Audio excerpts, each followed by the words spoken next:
عليهم غير المغضوب عليهم.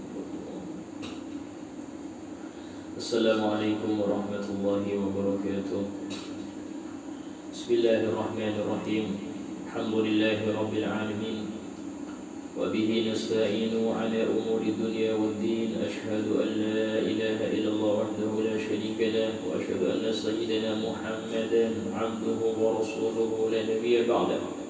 اللهم صل وسلم وبارك وكرم وعظم ومجد على حبيبنا وشفيعنا وقرة أعيننا محمد وعلى آله وأصحابه أجمعين. سبحانك لا علم لنا إلا ما علمتنا إنك أنت العليم الحكيم. رب اشرح لي صدري ويسر لي أمري واحلل عقدة من لساني يفقهوا قولي بجاه النبي وآله. قال الله تعالى: اقرأ بزدني علما. وقال رسول الله صلى الله عليه وسلم: طلب العلم فريضة على كل مسلم. وقال إمام أبي حامد محمد بن محمد الغزالي رحمه الله تعالى ونفعنا به وبعلومه في الدار آمين قال: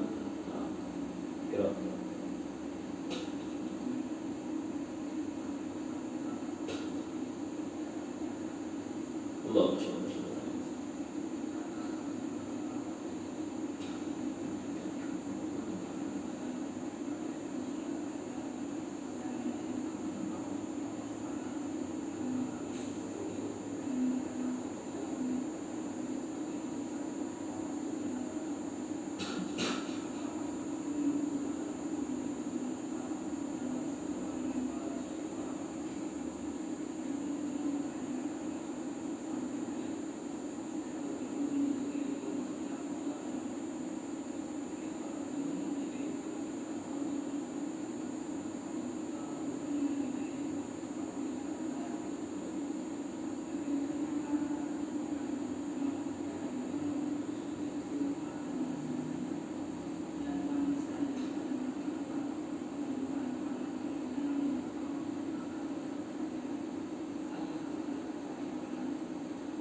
Bismillahirrahmanirrahim. Ayyuhal walad, wahai anak,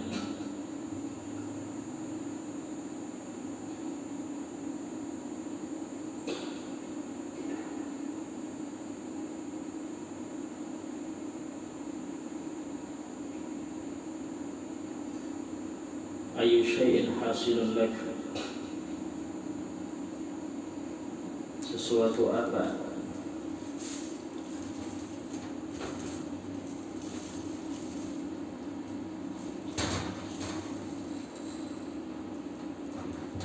ayyu syai'in hasilun lak, sesuatu apa yang engkau raih,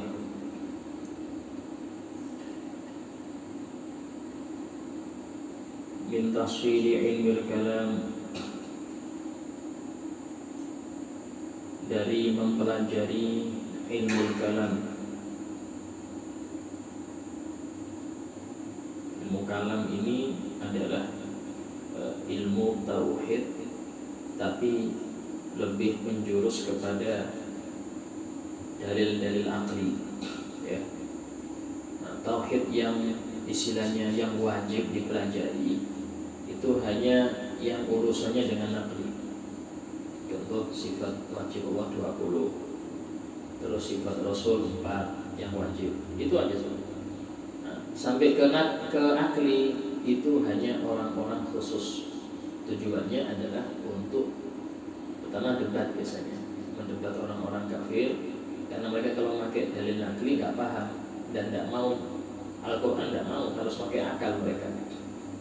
Nah, itu boleh untuk orang khusus. Kalau bukan orang khusus nggak usah. Ya, kenapa? Khawatir pahamnya nanti berbeda, dan itu malah bukan tambah kuat iman, tambah ragu akan imannya. itu ilmu kalam. Sehingga sebagian besar salafus saleh mereka mencela ilmu kalam ini. Mencela. Kenapa? Karena nggak dibutuhkan. Nah, ketika dibutuhkan, pas ada orang-orang yang memang menolak tauhid yang benar, nah baru ada orang-orang khusus yang mereka harus menjawab biar orang awam ini lebih kuat imannya. Kayak zaman sekarang kan macam-macam. Nah, sehingga perlu ada seperti itu. Tapi nggak semua orang. Wal khilaf, ilmu tentang perbedaan pendapat, ilmu khilaf. Ya. Ini juga ilmu yang tidak harus dipelajari oleh setiap orang. Bahkan kalau seseorang itu di awal-awal belajar langsung bahas khilaf, dia nggak punya prinsip. Contoh, baca Quran tanpa wudu, nggak apa-apa kok, ada yang bilang. Jadi setiap perbuatan dia ngerti ada cabangnya, sehingga dia mudah dari sini, nggak punya prinsip. Ya, kadang-kadang ini itu nggak boleh. Itulah sebagian. Nah, bahkan seluruh ulama itu tidak mengajari muridnya kecuali satu aja, satu madhab. Kalau sudah matang dia madhab itu, baru kalau dia di masyarakat biar nggak gampang ingkar, dikasih tahu bahwa madhab Malik seperti ini, madhab Hanafi seperti ini, sehingga kalau nemu kayak demikian jangan kaget. Cuman dia sudah pegang dengan dia sudah Syafi'i, dia sudah kuat. Ya. Nah, itu khilaf itu dikasih nanti. Karena itulah biasanya pengajian hadis Bulughul Maram, ya, yang di situ banyak hadis-hadis tentang perbedaan fikih itu di nanti. Kalau sudah fikihnya kuat dia baru dikasih itu. Atau seperti kitab Bidul Mujtahid Ilmu Muqtasid punya Ibn Rushd, itu juga dibaca di akhir-akhir kelas. Itu pun untuk biar kita ini tidak gampang kritik orang, ya, biar tahu ada yang seperti ini ada. Cuman kita tidak sampai melakukan itu karena sudah punya pegangan. Ilmu khilaf ini juga demikian, hanya dipelajari orang-orang khusus. Ya. Wadawawin wal ash'ar, sama ini, diwan-diwan dan syair-syair itu sama. Diwan-diwan ini model kayak puisi-puisi, ilmu puisi-puisi, ash'ar, syair-syair. Ini hukumnya bagus. Cuman nggak sampai masuk fardu ain, apalagi fardu kifayah, bukan. Wan nujum wal urud, ilmu perbintangan, maksudnya di sini falak, ya, ilmu falak perbintangan, sehingga dengan bintang itu dia bisa tahu kapan waktu sholat, kapan gerhana, kapan awal tahun, kapan akhir tahun, kapan permulaan Ramadan. Itu ilmu nujum. Itu yang istilahnya dianjurkan sampai itu aja. Di luar dari itu hukumnya haram. Seperti ini bintang apa Anda? Anda Scorpio, berarti nasibnya seperti ini, haram. Bahkan mempercayai itu bisa kufur. Mempercayai hal seperti itu yang marak, anak-anak muda yang marak seperti itu. Untuk lahir tahun berapa? Tanggal bulan apa sekian? Berarti bintangnya ini berarti jodohnya model gini. Dari mana dia atau seperti itu? Ya, Imam Syafi'i mengatakan dalam ucapannya mengatakan inni kafirun billadzi tadhul kawakib.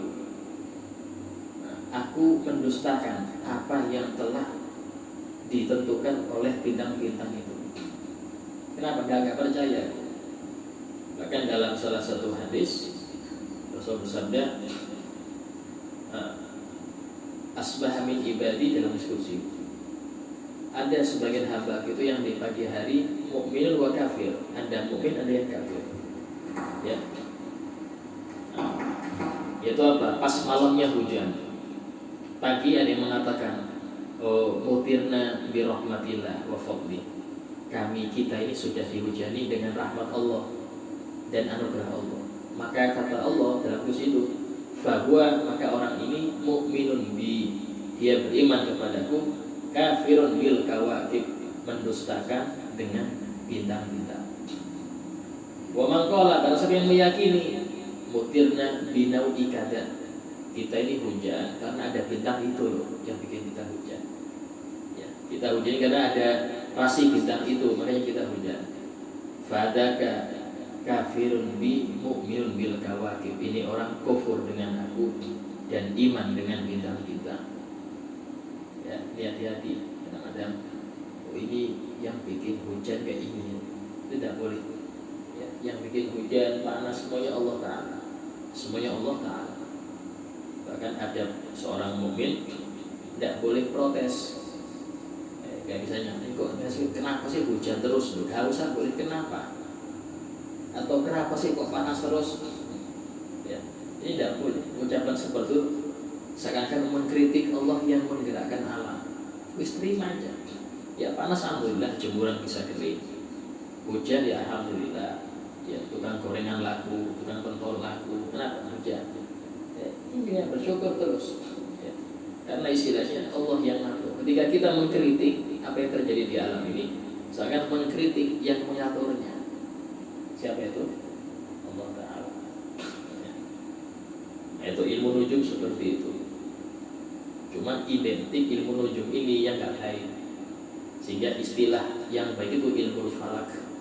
Ilmu falak ya. Itu yang identik. Karena falak ini memang hanya sebatas mengetahui waktu sholat 5 waktu. Itu bisa dihitung dengan kalkulator bisa. Kita belajar falak 3 tahun di pondok itu pakai kalkulator bisa. Kemudian kita bisa mengetahui tahun 2025 gerhana berapa kali, bisa tahu tanggal berapa jam waktunya, bisa ngerti. Subhanallah, pas terus kita hitung, pas terus. Ada ilmunya itu, bukan keramat, bukan ya.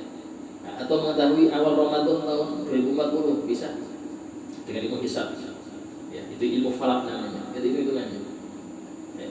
Nah, cuma sampai itu saja. Kalau terlalu dalam, nah ini bisa sampai ke nasib. Bahkan lebih dalam lagi, bisa ngerti umur orang. Nah, itu kadang tepat, kadang enggak. Nah itu yang bikin kufur, sehingga berhenti. Ilmu falak kalau sudah sampai itu selesai, bisa dilanjutkan. Kalau lanjut bahaya. Kalau enggak kuat iman bahaya. Ya. Wal arud, ilmu arud. Ilmu arud ini ilmu bikin bait syair ya. Ada istilahnya seperti bahar, ada bahar kamil ya. ada bahar apa lagi itu, ada Al-Quran dan 16 atau 17 bahar. Nah itu dipelajari dalam ilmu arud. Contoh kalau dalam beda itu apa itu awam ya. Nah itu kan akhirnya sama semua itu. Nah, terus kemudian berapa hurufnya, ketukannya sama semua. Nah itu ada ilmunya, nggak sembarangan, sehingga bisa dibuat apa model nada bisa ya. Beda, ada kayak contoh awal, ada juga kayak burdah beda bacaannya. Itu bahar berkamil, ini bahar rojas. Kalau bahar yang kita baca yang sering dipakai itu bahar rojas, paling gampang ya. Tulis mutafailun, ada yang mutafailun, fa'ilun.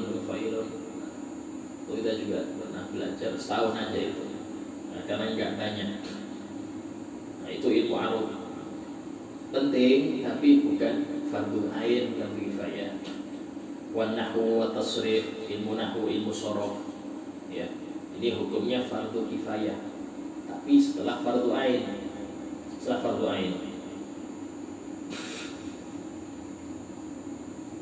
Sorof ini seperti fa'ala yaqulu fa'lan, daraba yadribu darban.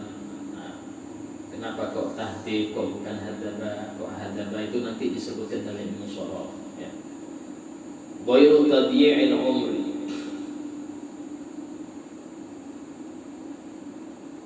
ghairu tadyi'il umur, selain menyia-nyiakan waktu umur, selain menyia-nyiakan umur.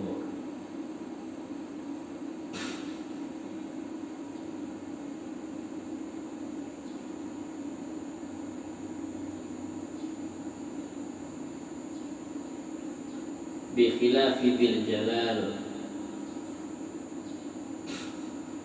yang menyalahi aturan zat yang maha agung Allah Ta'ala. Bi khilafi dzil jalal, yang menyalahi aturan zat yang maha agung. Ada kitab sudah Rizki, ada kitab ada. Bi khilafi dzil jalal, yang menyalahi aturan yang maha agung. Maksudnya apa? Semua ilmu ini baik, ya, tapi setelah dia matang di dalam ilmu yang wajib. Seperti apa? Ilmu cara istinja, ilmu fikih, aurat bagaimana, cara wudhu bagaimana, cara sholat yang benar bagaimana. Setelah ilmu itu ngerti, baru silahkan baca itu. Ya. Apalagi sekarang malah bukan ini yang dibahas sebagian orang, apa? Yang dibahas urusan ilmu komputer, ilmu bahasa Jerman, ilmu bahasa Jepang, ilmu apa lagi? Hal-hal yang di luar daripada yang disebutkan sini. Ini baik, tapi mempelajari ini dulu sebelum belajar urusan wudu, urusan ini, hukumnya nggak baik, menyanyiakan umur dia.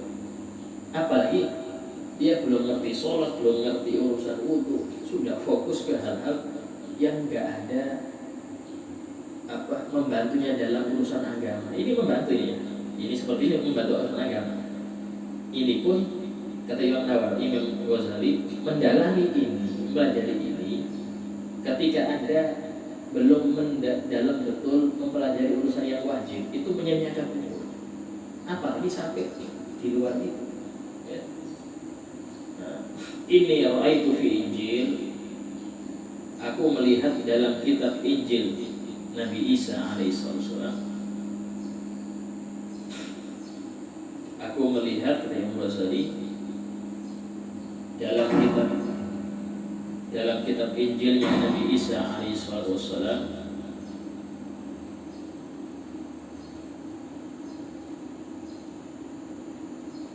ini mungkin Injil sebelum dirubah, atau Injil itu yang masyhur di agama Nasrani, yang masyhur ada 4, ya.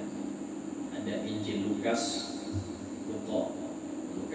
ada Matius, kemudian ada Yohanes, ada Markus.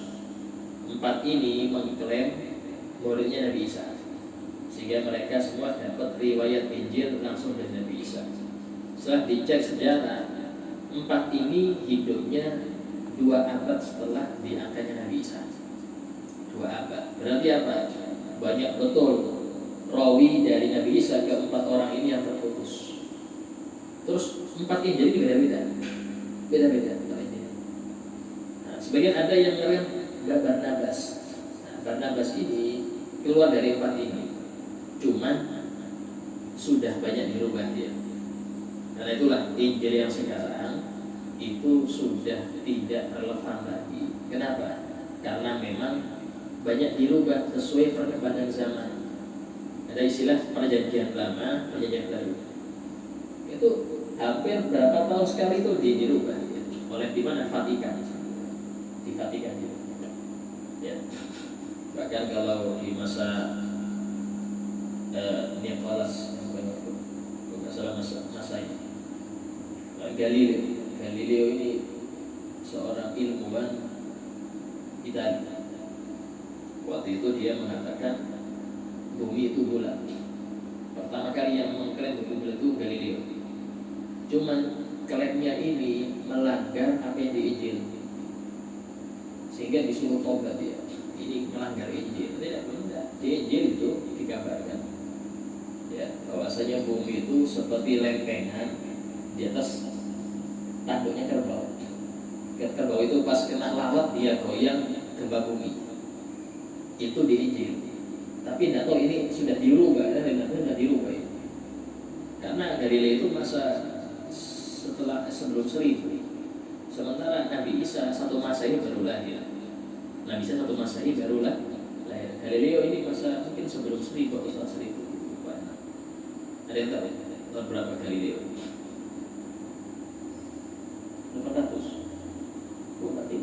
tahun yang lalu, 24 ya, 2 yang lalu. Nah, itu sempat. Akhirnya apa? Dia nggak mau mencabut, digantung, jadi digantung.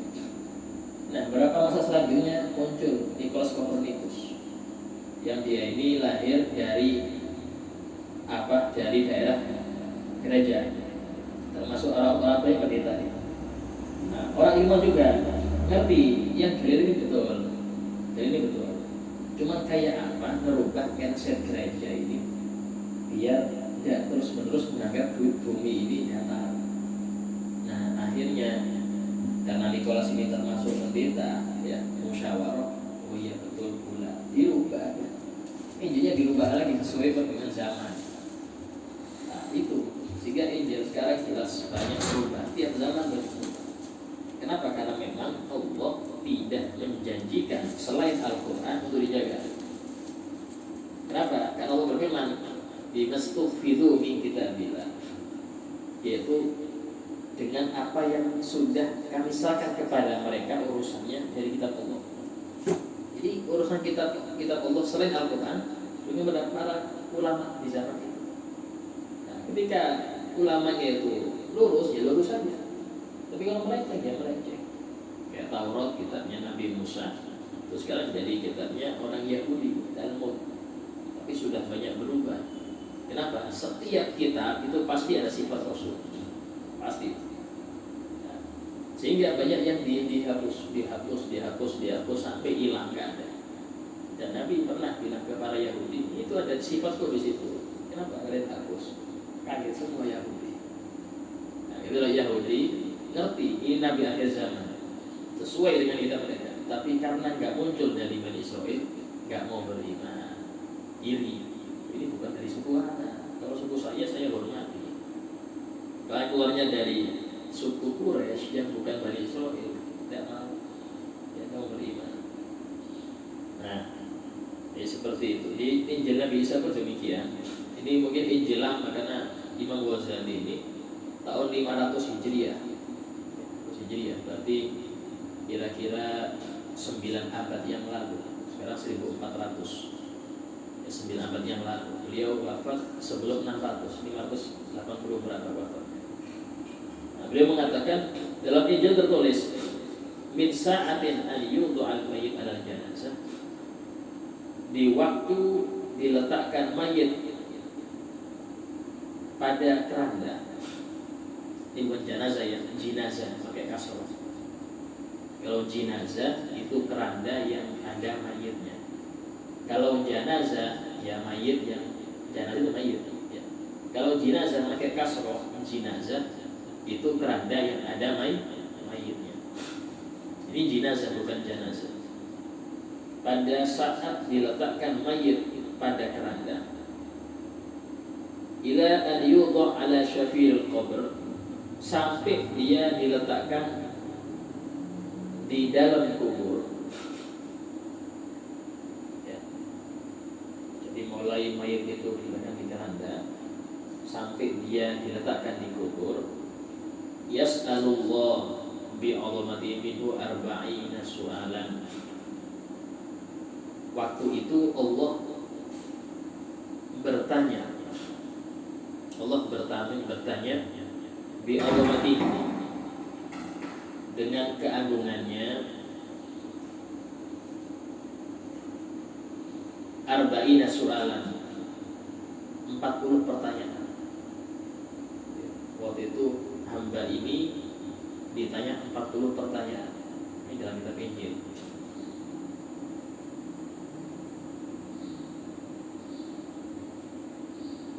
Ya, Allah bertanya dengan keagungannya minhu, kepada mayit tersebut, arba'ina su'alan, 40 pertanyaan.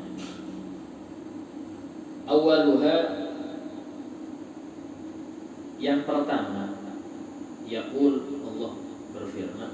Itu berfirman ini kata sopan untuk Allah berkata. Kalau sabda, kata sopan untuk Rasul. Jadi biar beda ya. Jangan Allah berkata, jangan Allah berfirman, walaupun bukan Al-Quran. Ya, walaupun bukan Al-Quran. Abdi, wahai hambaku, toharta mandarul khalqi sinin, engkau memperbagus pandangan makhluk bertahun-tahun. Maksudnya apa? Yang dohir, ya, ngomongnya dibagus-baguskan, sehingga dia belajar syair, belajar ini, pakaiannya dibaguskan, ya. Kemudian amalnya itu dibaguskan, semuanya untuk makhluk. Sini bertahun-tahun. Wa ma taharta man dorisa, sementara engkau tidak memperbagus pandanganku walaupun sesaat.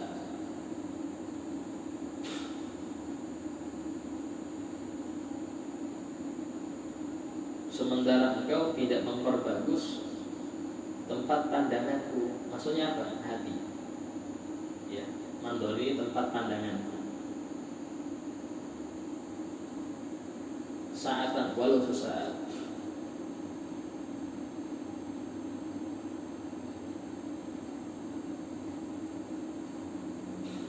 Sehingga beruntung seseorang yang dia ini perhatiannya adalah bagaimana Allah memandang dia baik. Dan tempat pandangan Allah sesuai dengan hadis Rasul, innallaha la yanzuru ila ajsamikum wala a'malikum. Dalam riwayat ajsamikum wala suwarikum.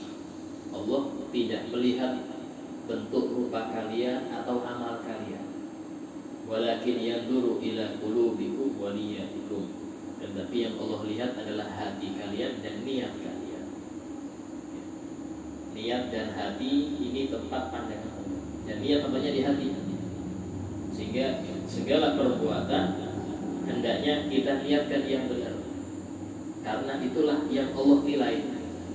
Manusia menilai yang dohir, sehingga berapa banyak orang dia dipuji oleh manusia, istilahnya ini orang masya Allah, di dunia itu masya Allah sudah, tapi di sisi Allah nggak ada harganya, nggak ada harganya.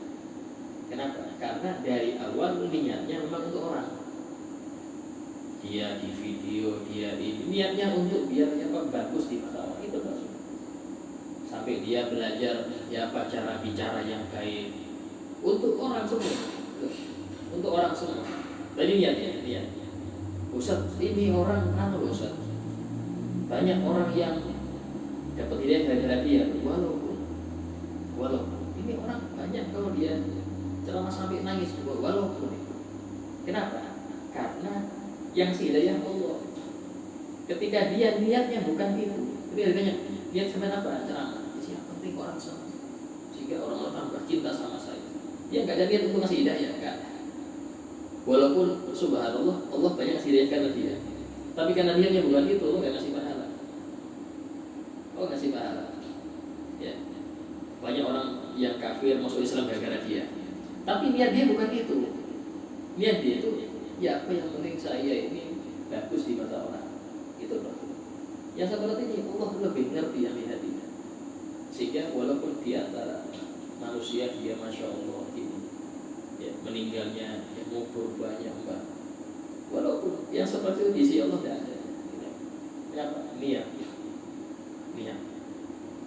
Karena banyak orang yang di mata manusia ini jelek, buruk, istilahnya kelihatannya, dohirnya nggak pas, tapi dia di sisi Allah masya Allah mulia.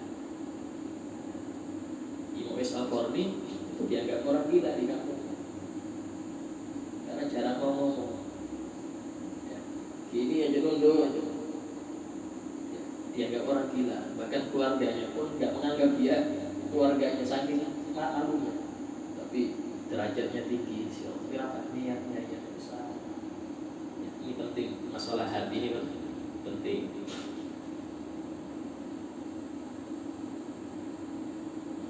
Lanjutannya, wa kulla yaumin yanzuru fi qalbi, dan setiap hari Allah memandang di hatimu. Ini ucapan Imam Ghazali, ya.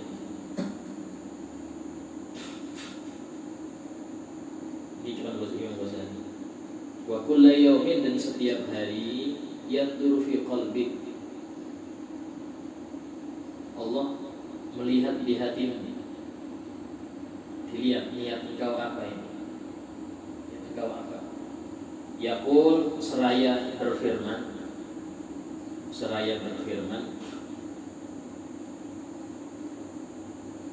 ma tasna' li ghairi, apa yang kamu perbuat untuk selain aku, untuk makhluk. Apa yang kamu perbuat untuk makhluk? Wa anta mahfufun bi khairi, sementara engkau dipenuhi dengan nikmatku.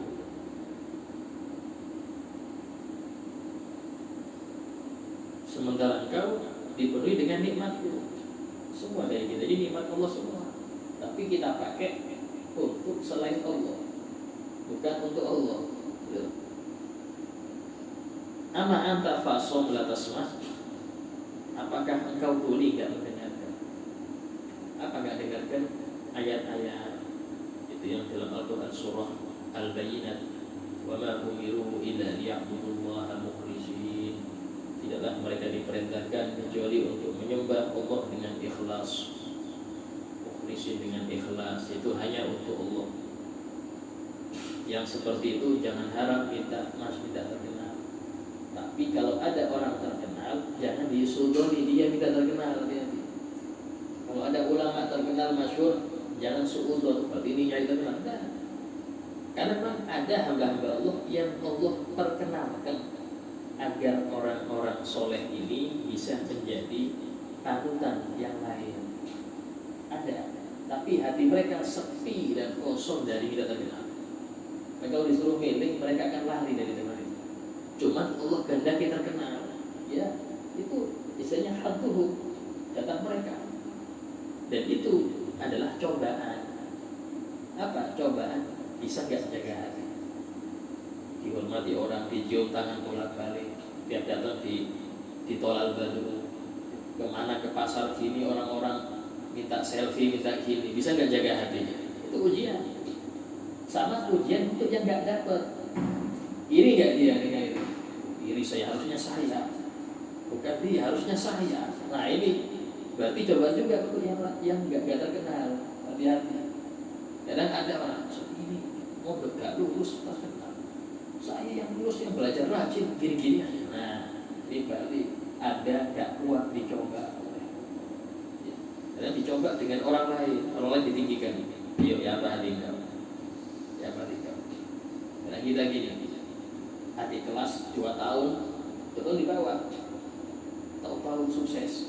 Kita masih gini-gini aja. Harusnya saya ini, kok ini adik kelas sukses. Nah, ini pembagian Allah. Jangan sampai hati Anda mengkritik Allah yang membagi rezeki. Ya. Nah, itu yang perlu. Tidak setiap orang diuji dengan orang lain, pasti itu. Mau dengan istrinya, dengan anaknya, dengan tetangganya, dengan teman sebayanya, dengan ini diuji semua. Tinggal apa? Ini loh, yang Allah lihat hati kita. Ayo, ya apa engkau? Ditemukan dengan fulan yang model gini. Ya apa hati engkau? Yang bisa enggak? Tetap bersyukur, tetap iman bahwasanya pembagian Allah seperti ini. Sudah. Nah, ini penting ya. Karena banyak orang gagal di situ. Ayyuhal walad, insyaallah kita lanjutkan yang akan datang. Masuk ke fikih sampai mana kita?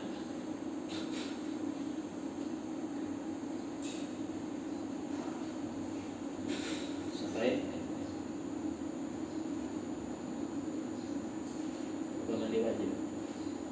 Nah, rukun mandi wajib ada 2. Rukun mandi ada 2. Mau mandi wajib atau mandi sunnah, ya, yang penting mandi yang diperintahkan oleh Allah itu ada 2 rukun. Walaupun mandi sunnah kayak mandi Jumat, tapi nggak ngamalkan 2 rukun ini nggak dapat. Harus 2 ini. Nah, yang pertama berniat ketika basuhan pertama.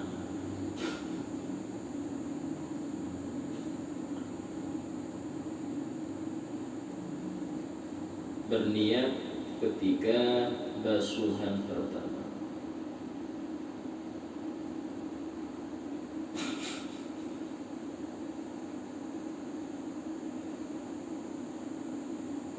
Cuma ini terserah mau tangan dulu, masuk tangan, hati saya niat mandi wajib cukup.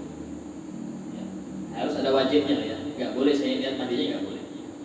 Nah, kalau mandi sunnah, saya niat mandi sunnah tanpa menyebutkan mandi sunnah apa nggak apa-apa. Karena nggak perlu mandi sunnah Jumat atau Idul Fitri, nggak perlu. Cukup saya niat mandi sunnah itu sudah cukup. Nah, itu kapan? Pertama basuh tangan, basuh kaki, apa? Waktu itu, waktu niat. Kalau lupa, ya sudah yang selanjutnya. Berarti basuhan yang tadi itu nggak dianggap. Contoh kita basuh tangan, lupa, nggak niat. Ya sudah pas basuh yang satunya niatkan. Ya, tapi yang sini belum dibasuh, belum masuk basuhan. Karena yang dimaksud basuhan yang sah itu ketika sudah masuk niat. Kalau belum niat, nggak dianggap basuh. Contoh mandi, sampoan dia, belum niat ya. Hukumnya nggak yang tadi nggak dianggap. Tinggal ada basuh sekali. Saya lihat mandi wajib, nah baru disuruhkan ya. Walaupun setelah sampoan itu ya. Yang kedua, meratakan air ke seluruh badan. Meratakan air ke seluruh badan ya. Misalnya sampai kulit rambut harus kena ya. Kulit seluruhnya, kulit yang di bawah kuku harus kena. Nah, bahkan sama seperti kayak wudhu, tidak boleh ada sesuatu yang menghalang masuknya air. Kemudian kita bahas masalah tato dan sebagainya ya, ini mencegah masuk air. Atau yang dapat merubah air, contoh seperti tinta ini bukan padat ya, cuman air kalau kena tinta maka hukumnya sudah nggak bisa mensucikan lagi, sehingga sebelum dia kena kulit dia kena tinta dulu, maka hukumnya tidak bisa menghilangkan hadas. Dihilangkan dulu tintanya, harus hilang lagi ya. Itu seluruh badan. Kalau untuk mandi wajib seluruh badan. Nggak wajib sabun, nggak wajib sampo, tidak wajib ya. Walaupun istilahnya orang sekarang keramasan memang wajib misalnya istilahnya, tapi nggak wajib keramas ya. Nah, karena yang wajib itu meratakan air ke seluruh badan. Nah, biar yakin rata sampoan biasanya ya. Tapi kalau nggak punya sampo ya nggak wajib, nggak usah ya. Intinya harus rata. Nah, kemudian masuk ke sunnah mandi. Sunnah mandi.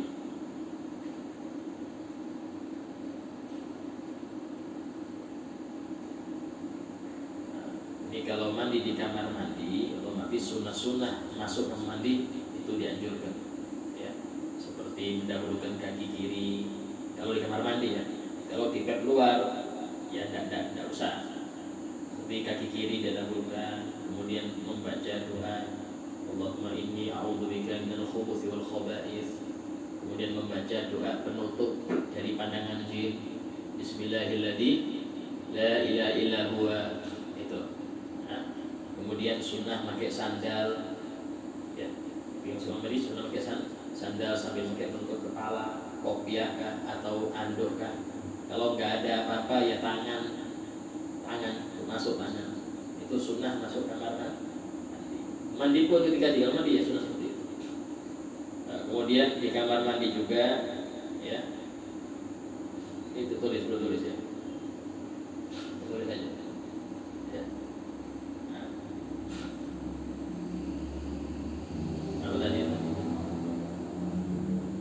Jika di kamar mandi maka disunahkan satu, mendahulukan kaki kiri ketika masuk dan kanan ketika keluar.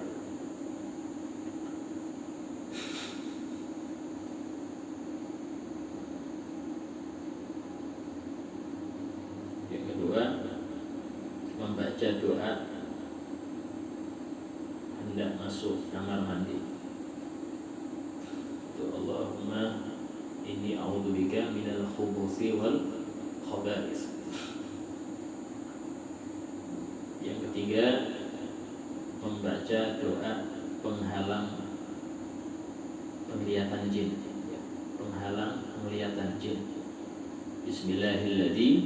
la ilaha illahu. Terus yang keempat, memakai alas kaki. Memakai alas kaki. Kita usahakan di kamar mandi ini ada sandal khusus. Ya, sandal dalam rumah untuk ke kamar mandi. Usahakan harus ada untuk mengamalkan sunnah ini. Kemudian memakai penutup kepala, kopiah boleh, atau handuk. Kalau nggak punya apa-apa ya tangan. Ya. Kemudian tidak telanjang bulat. Ya. Dalam hadis disebutkan, maka yu'min billah wal yaumil akhir. Barang siapa yang beriman kepada Allah dan hari akhir, fala yadkhulul hammam illa bimizar. Maka janganlah dia masuk kamar mandi kecuali pakai sarung. Ya. Intinya di sini dua jalan itu jangan sampai kelihatan. Mau pakai CD saja silahkan, atau celana 3/4 atau celana pendek silahkan. Ya, mandinya seperti itu. Itu sunnah. Bahkan ada para wali-wali Allah demikian. Ya, para salafun soleh, orang-orang soleh zaman sekarang banyak yang demikian banyak. Kemudian sunnah selanjutnya tidak menghadap kiblat atau belakang. Ya, sama seperti buang air. Sama.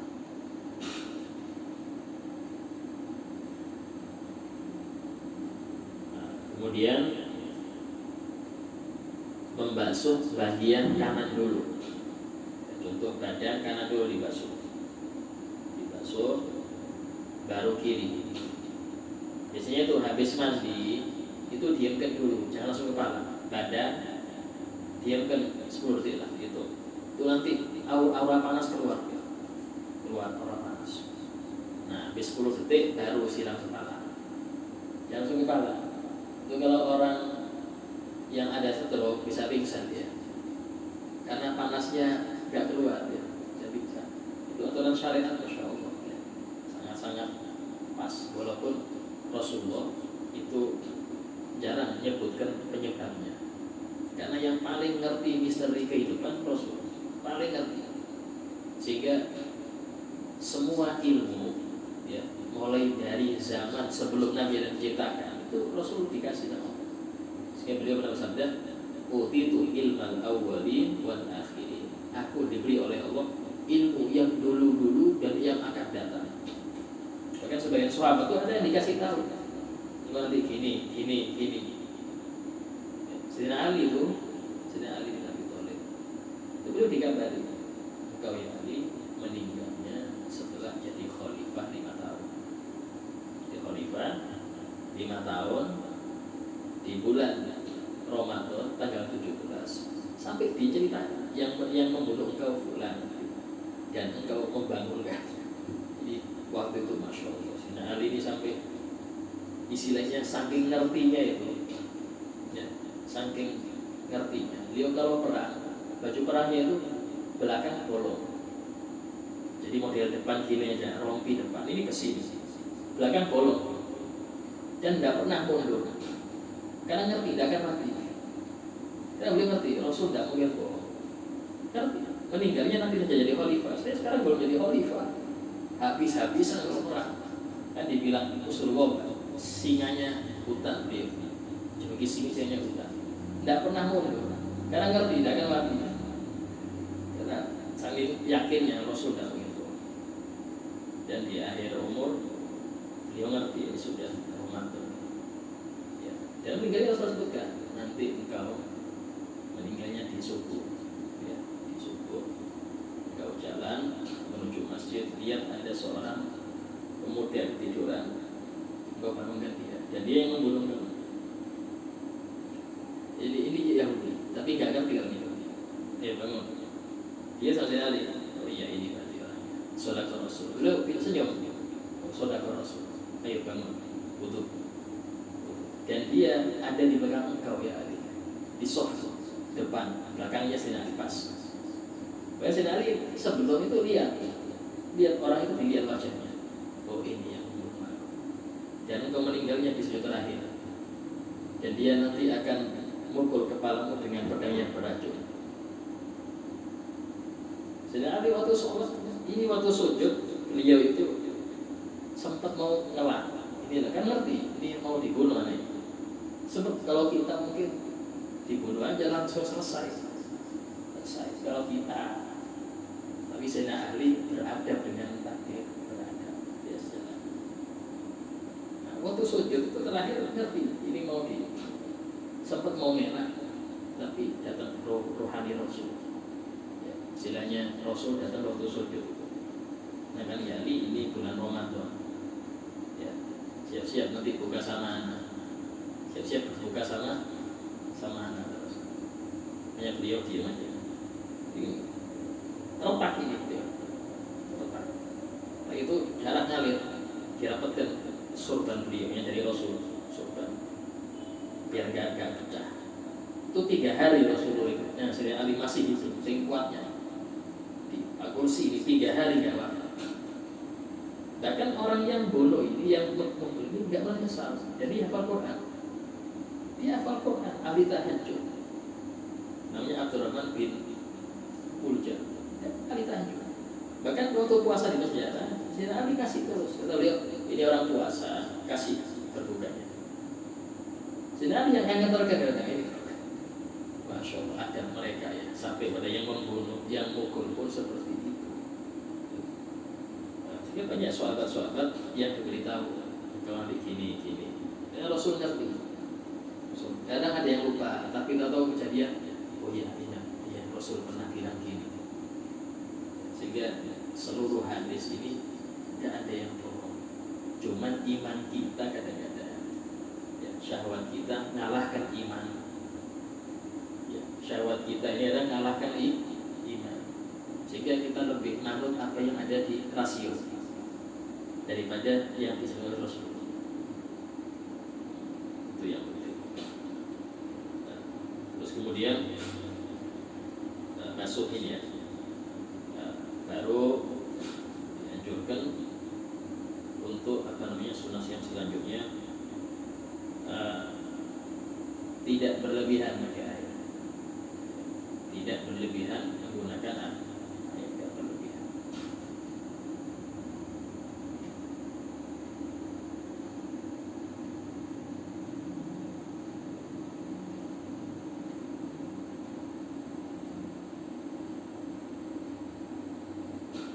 Ya, itu adalah sunnah-sunnah. Nah, ada tinggal berapa? 5 menit. Ada pertanyaan? Silakan tanya. Ya.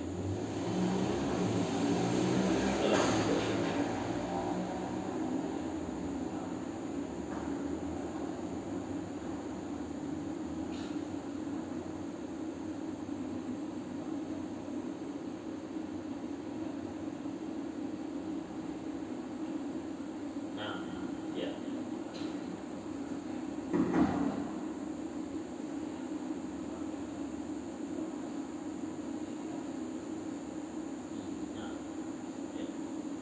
Jadi diamnya imam ketika selesai baca Fatihah, yang masih kesempatan membaca Fatihah, itu amalannya Habib Abdul Haddad dalam kitab Tathbitul Fuad ditulis oleh murid beliau Al-Hassawi. Itu amalan beliau ketika diam itu membaca ayat Rabbi auzi'ni an ashkura ni'mataka allati an'amta 'alayya wa 'ala walidayya wa an a'mala shalihan wa adkhilni bi rahmatika fi ibadika sholihin. Tapi banyak pelan ya, biar pas. Nah, terus ayat yang kalau yang kedua sama Rabbi auzi'ni tapi beda konteks. Ada Al-Quran juga itu. Rabbi auzi'ni an ashkura ni'mataka allati an'amta 'alayya wa 'ala walidayya wa an a'mala shalihan tardah wa adkhilni waslihni fi dzurriyyati ini tubtu ilaika wa inni minal muslimin. Itu dibaca ketika rakaat kedua. Cari di Quran itu ada kan? Tinggal tulis Rabbi auzi'ni muncul. Apa? Itu ada jelaskan. Nah, itu disunahkan. Karena kalau diam itu akan datang waswas setan. Sehingga orang soleh tidak boleh nganggur. Kalau enggak mendengar baca. Orang sholat nggak boleh nganggur. Kalau nggak mendengar baca imam, maka dia baca. Itulah pas sholat jahriyah, imam mic-nya mati, kita nggak dengar fatihahnya, langsung kita baca fatihah. Jangan nunggu amin orang-orang baru baca fatihah, jangan. Karena diamnya Anda itu bisa masuk pikirannya macam-macam, sehingga akhirnya nggak khusyuk lagi. Jadi pas imam diam langsung baca. Bahkan kalau rakaat ketiga keempat kita sampai fatihah, imam belum rukuk, sunnah baca surat. Sunnah baca surat. Walaupun ketiga keempat iya. Kenapa? Karena dia nggak nganggur. Dia nggak nganggur. Nah, itu yang perlu diperhatikan.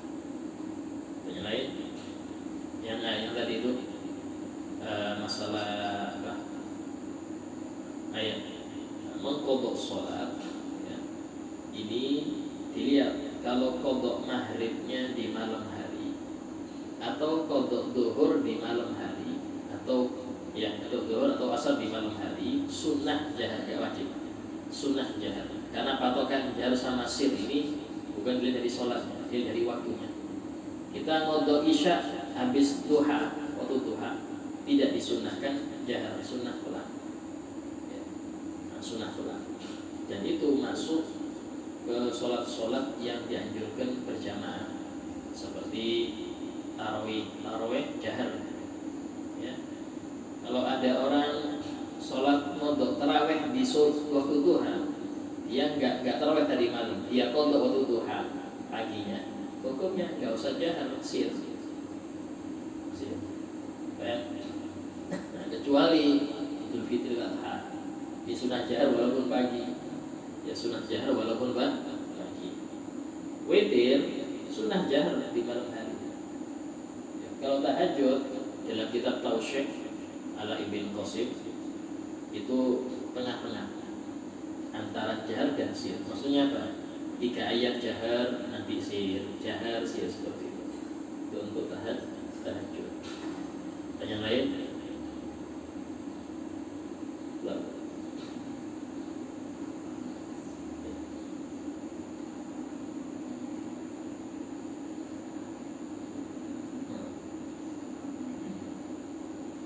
Itu ada di kitab Taqul Sadidah sebutkan, atau yang lebih lama itu kitab Wablul Waman fi Masailil Ma'mum wal Imam.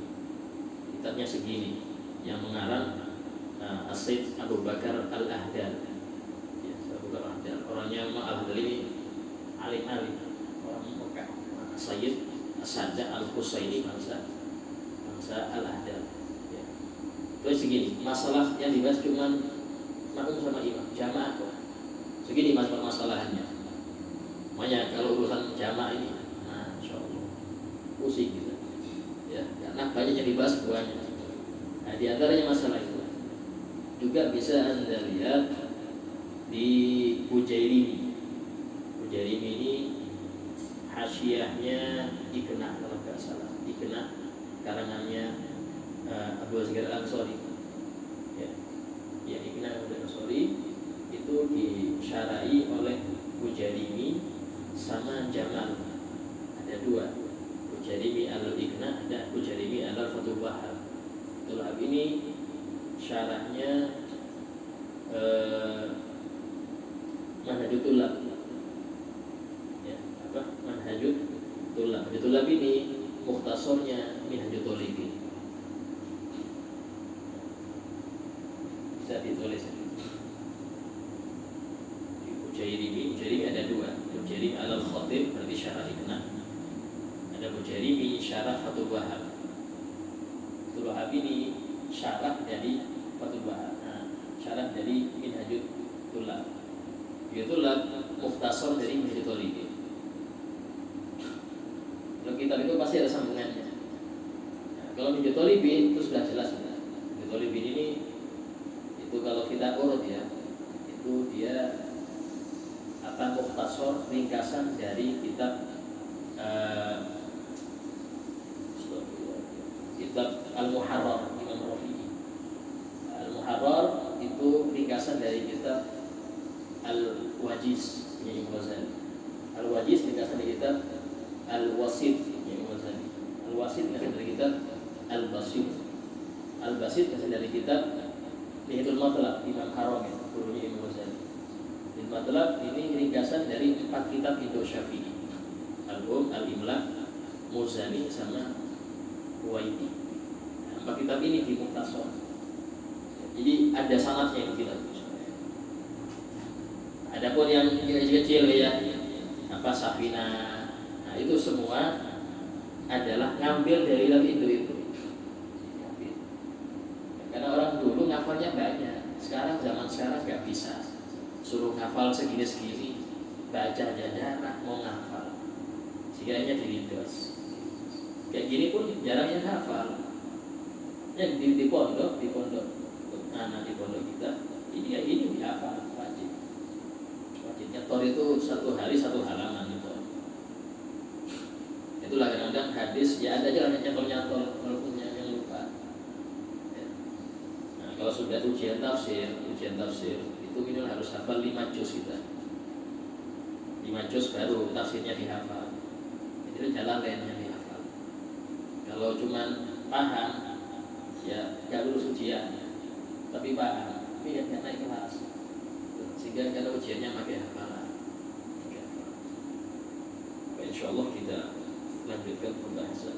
Dari siapa?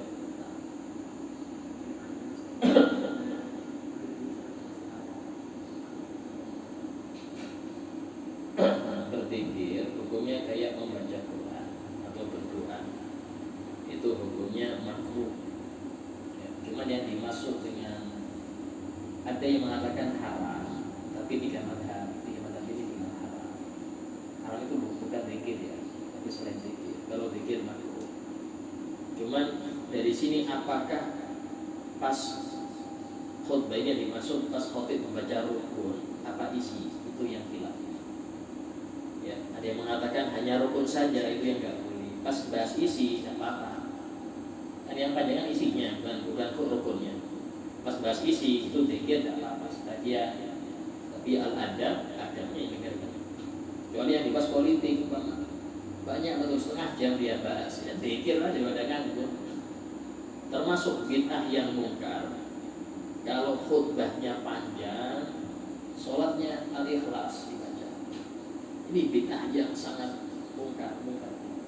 Ya. Kalau mau panjang khutbah, panjangkan sholatnya. Nah, atau dibalik itu lebih utama. Khutbah pendek, sholatnya yang panjang. Ya. Tapi jangan pendek betul, cuman hadis terjemahkan selesai. Terlalu pendek juga itu. Jadi yang hadir apa yang diambil ini? Juga. Jelaskan isinya sedikit aja, isinya jelaskan. Kalau cuma terjemah selesai, ya repot. Ya. Ada isinya sedikit. Biar yang dibawa ada. Bawaan ada. Insya Allah kita lanjutkan pembahasan kitab Al-Walad dan fiqih pada yang akan datang. Qul habina syukur. Al-Fatihah. Bismillahirrahmanirrahim. Alhamdulillah rabbil alamin. Allahumma shalli wa sallim ala sayyidina Muhammadin wa ala alihi wa sahbihi ajma'in. Rabbana anfa'na bima 'allamtana, rabbi 'allimna alladhi yanfa'una, rabbi faqihna ahla qarabati lana fi dinina. Rabbi waffiqna fihum lima tartadi qawlan fi'lan karama wa rizqna kulla hamdin wa qiyam. Rabbana aslih lana kulla shurwana rabbi ridwanika wa yuqdi 'anna rabbana kulla duyun qabla an nusman. Rabbana atina fid dunya hasanah wa qina adzabannar. Sallallahu alaihi wasallam. Minggu depan seperti biasa jam 11. Yang belum sholat duha silakan sholat duha dulu sebelum pulang. Assalamualaikum warahmatullahi wabarakatuh.